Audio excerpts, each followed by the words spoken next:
už kantrybę. Ir kaip Laima sakė, Deimantai taip, Deimantais gerais, gražiais Deimantais padarėte jūs. Nes jūs, mes ir jeigu turėjom tokius aštrius kampus, tai jūs mums šlifavot jūs. Vaikai visada šlifuoja, jūs patys žinot, kas tėvai, tai žinot. Padark taip, bet ačiū tau ir būk sveika, būk sveika. Ir dar kad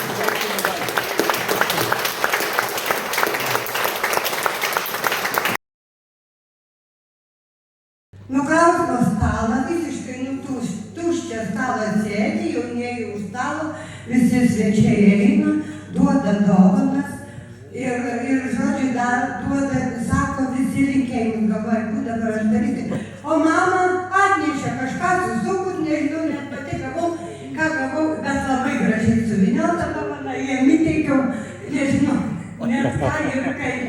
Tai va čia va buvo, kai nuvažiavom, pilnas, greičiutė nedidelė, ten buvo, aš nežinau, gal 30 ar 40, bet nebuvo gal tiek vėlgi žmonių viduj, kad tilptų tiek. O kiemas absoliučiai pilnas. Dabar visi susėdam už stalo, aš Vladai sakau, Vlada, tai ko tie dabar žmonės, kur juos dės ant lauko statys stalus? Kai va tu sako, nežinojai, taigi visi atėjo pažiūrėti, visi aplinkiniai kaimai atėjo pasižiūrėti, kaip atrodo vestuvės. Ir mes sėdim už stalo ir prišlyst kalba ir svočia kalba, o jie visi žiūri pro langus. Įsivaizduos, kaip buvo. Tai kažkokia, tai žinot, dabar dėl gerimo įsivaizduojas, aš galvoju, sako, yra geros. Nu tai sakau, gal laus tokios silpnesnės, žinai, užsaidė, taigi nežinau, atnešė ten tos, nu kaip čia, nu tikros gyvos, su tomgi, su razinkom. Na, įsivaizduojat, 2 bitonai, didžiuliai bitonai, samagoną privaryta, semė, pylė, neša, putelios pylė, neša ant stalo. Kokios buvo šaunės vestuvės. Ir dar vienas dalykas man labiausiai. Man buvo pažadėtas ir žodžiu netgi mama, Vladas mane jau Marčiu vadino, todėl kad tatas sako, Stasė, tai bus tik tavo. Ir jau pažadėjo, kad jis bus pabrolys. Ir pažadėjo, kad bus pabrolys, o jis pavėlavo iš armijos atvažiuoti į Vilnių, neatvažiavo. O bažnyčia tai jau su tokiais nulėpusiam ausytėm žmogeliuku. Ir žiūrim, nuvažiuoju ir stovi tatas su uniforma, kareiviška, dieviško grožio, bet ne. O aš sėdžiu viešpatie ašaros byra beveik. Netarosiu, kad tai man baisiai patiko. O paskiau, žinokit, ant rytojaus tatas iš kažkur nusitvėrė motociklą, man pasiūlė pavažiuoti. Aš jau sakau, negaliu, taigi pajaunys tiks tai vėl, o tas pajaunys važiuok. Aš ir išvažiavau, o tatas, jūs žinokit, mane į Varėną nusivežė visas Varėnas, visą rajoną, vos neparodė. Parvažiuoju ir mama verkė, sako, kas tu stalo sės, kas pirk stalą, kaip tu sako, tai padarai ir kaip čia dabar bus. Ir tas pajaunys irgi beveik verkė, kad manęs nėra. Taigi aš jam sakau, taigi man įleidai. Tai man tokios įdomios, man pačiai buvo vestuvės, kad tiesiog niekas to nepastebėjo. Bet man jaunai durnai tai buvo tiesiog, sakau, ir tas stovi dabar tave akise su savo uniforma. Ir ta dovana, kurią kažkada tai padavė, nežinau net ką, net ne mano lėkštės. Ir mamos pasakymas, ir tėveliais davė, ir tie vartai, ir viskas. Tai tikrai buvo man pirmas įspūdis pirmiausiai Dzūkijoje ir vyriausios draugės vestuvės.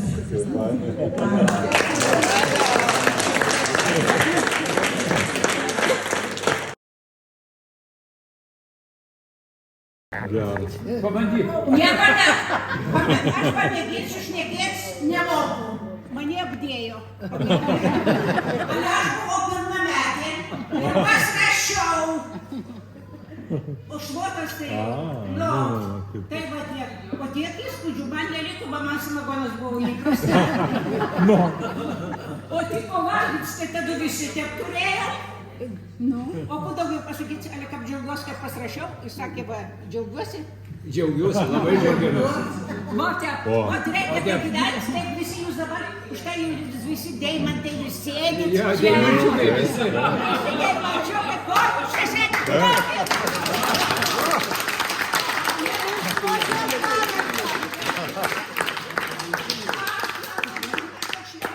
Samagonas baigėsi.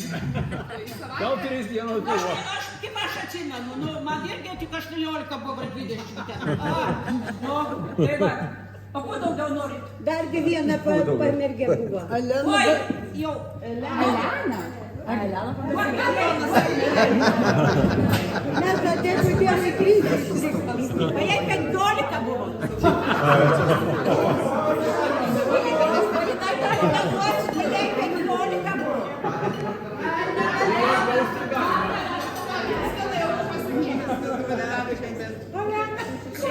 Sės buvo užmušęs.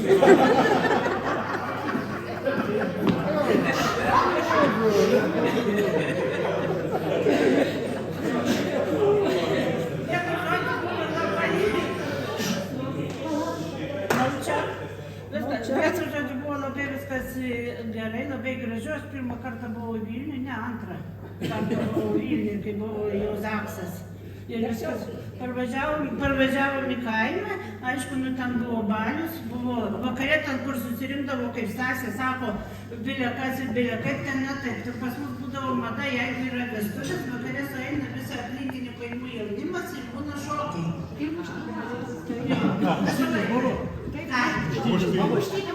Tai čia kamarūnai su videniais, kijučiais ir taip toliau ir panašiai. Tai va šitaip. O man tai, kai aš buvau 15 metų, kaip jau sesė išdavė, aišku, tai man, nu, tą vakarą prasidėjo, aišku, prabavau. Bet Anrik, tai man labiau rūpėjo, kaip nulėk pasiskinti žirnių, negu kad tas balius. Va taip ir praėjo, bet viskas labai, vienu žodžiu, yra labai gerai, vis dėlto šitiek metų pragyveno ir, aišku, mes visi nuoširdžiai dėkingi jiems. Palėdė, o žirnių Už viską. Tai prisiskyniau.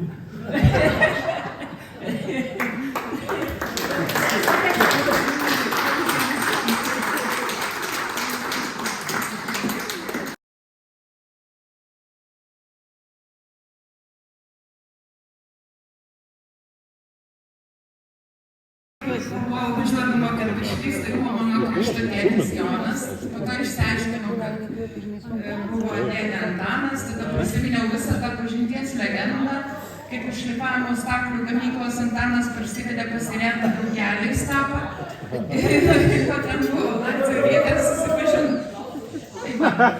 O Antanas tikriausiai neužpyks, nes, kai sako, pagal visokius šitus prietarus, jeigu kažkokį daiktą pameti, tai Giedrė dar mane mokė kviesti Šventą Antaną. Tai aš tada Šventas Antanai padėk man ir visada man dėdė Antanas prieš akis ir aš randu tą daiktą. Tai dabar nenukrypsiu toli, iš tikrųjų labai gražu. Važiuodama galvojau, tai iš tikrųjų, nu, aš vieniša, ten daug žmonių vienišų būna, daug nepasisekusių gal santuokų. Bet 60 metų kartu išgyventi, kaip ir Edis Stepo mama kažkaip pasakymą, gal prieš tai per tą auksinės vestuves, kai aš ją kalbinau, ne? Sakau, tai kodėl jie vis tiek gyvena, kaip čia dabar galima, nu vis tiek, sako, meilė čia yra. Tai va, ir man taip galvoju, nu 60 metų, tai toks, nu, tikrai tarpas didelis. Ir galvoju, nu ką tiem žmonėm dabar veikti, nu iš tikrųjų, ką tai jiem padovanos, nei ten auksai lūpi, nei ten sidabrai. 3D, 4D mantai, daug šitų briliantų, blinkus, rankos ir dar kraunų, kaip viską turi. Išminties per tiek metų turi, dabar jie gali tik patarimus daryti ir mes tik galim pasvarstyti patarimų klausimą. Ir atsitiko taip, galvojom, tokie yra žodžiai labai, nu, Džibrano pranaše apie meilę, man jie labai gražus ir galvoju, atsispautinau šiandien. Nu, paskaitysiu. Ir šaltinukai išsimė pasidėjau. Ir dabar prie stalo prisimenu. Bet čia toksai lyrinis didelis nukrypimas, kadangi man dukra liepė iPhone'ą nusipirkti, aš radau tuos žodžius. Ir aš dabar, jeigu jums leidus, tai paskaitysiu tiesiog frazę apie meilę. Po to, kai baigsiu, tai gal aš tiesiog siūlyčiau, gal kas ką prisimena, vat ką iš jų gyvenimo. Aš tai, man kaip pavyzdys šitą šeimą, tėtis ir mama jūsų. Ir čia visiems tikriausiai pavyzdys. Nes jeigu ten kažkokie nesutarimai, kaip šeimos ir būna, nes meilė, tas santuokos gyvenimas tai yra sudėtingas, čia yra įdirbis, čia yra darbas, čia nėra daugeliai ten paširdį ar ten euforija, kai įsimylėjęs tu daug kokių trūkumų. Čia yra toksai, kažkas karma paaiškina, tai žmonės kartu gyvendami vienas kitą šlifuoja, tai matinės vestuvės jau netinkamai šlifuoti. Ir mes tik patarimo galim klausti. Mylėti ir pavyzdį imti. Tai va tiek. O dabar paprakysiu paskaityti jau, jeigu matysiu gerai viską. Kai meilė pamostums, sekite paskui. Nors jos keliai grūstus ir status. O kai savo sparnais apglėpsius, nesipriešinkite.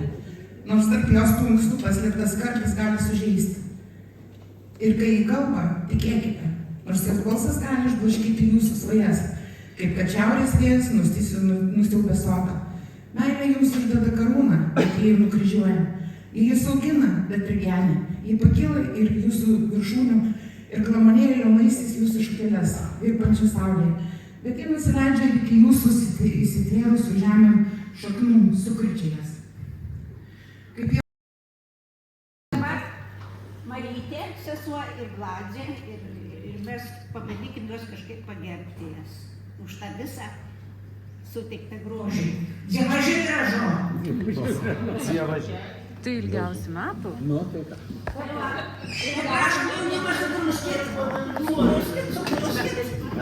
Tai ilgiausių metų?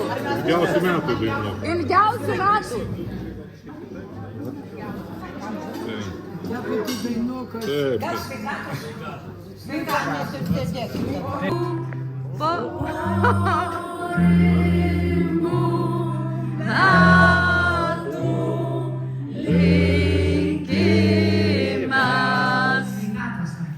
Sveikatos metų, sveikatos, sveikatos metų, sveikatos, sveikatos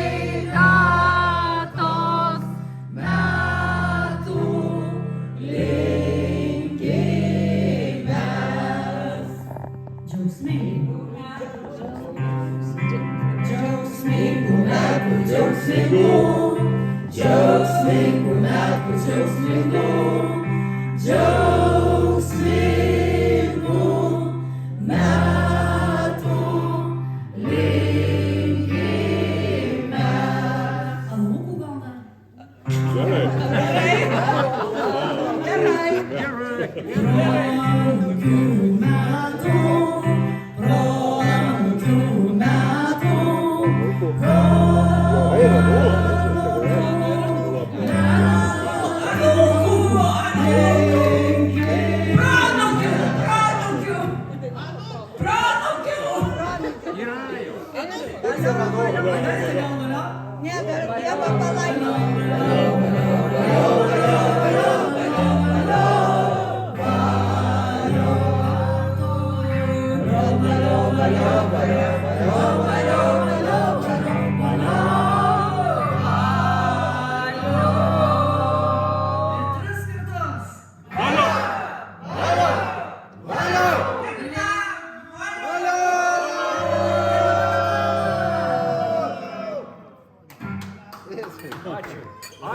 Ačiū. Ir ką, mes jums dabar ką? Stojam visos. Koks čia?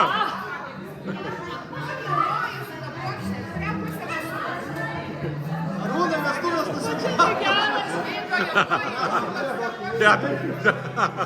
Давай без skandalų, be pavydo scenų.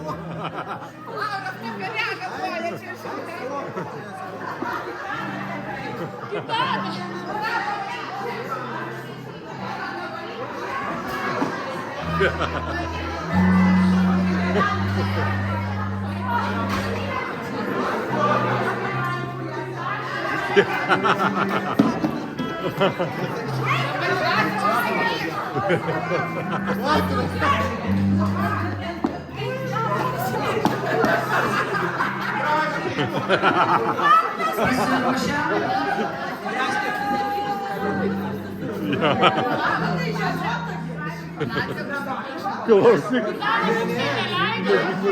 Nugirdau, bet jie gerai.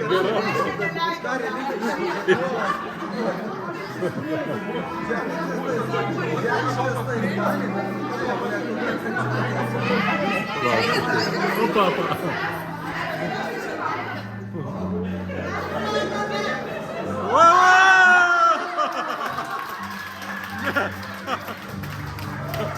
Kam labiausiai reikėjo.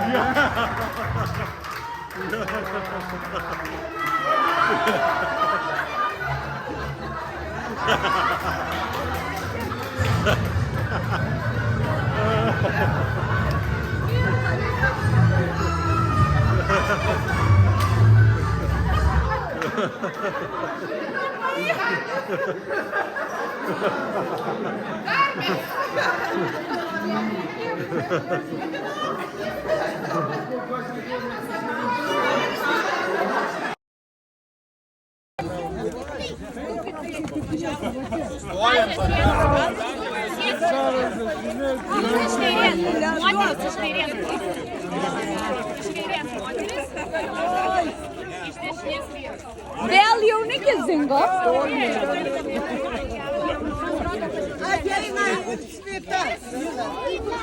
Tai kur tas jaunikis?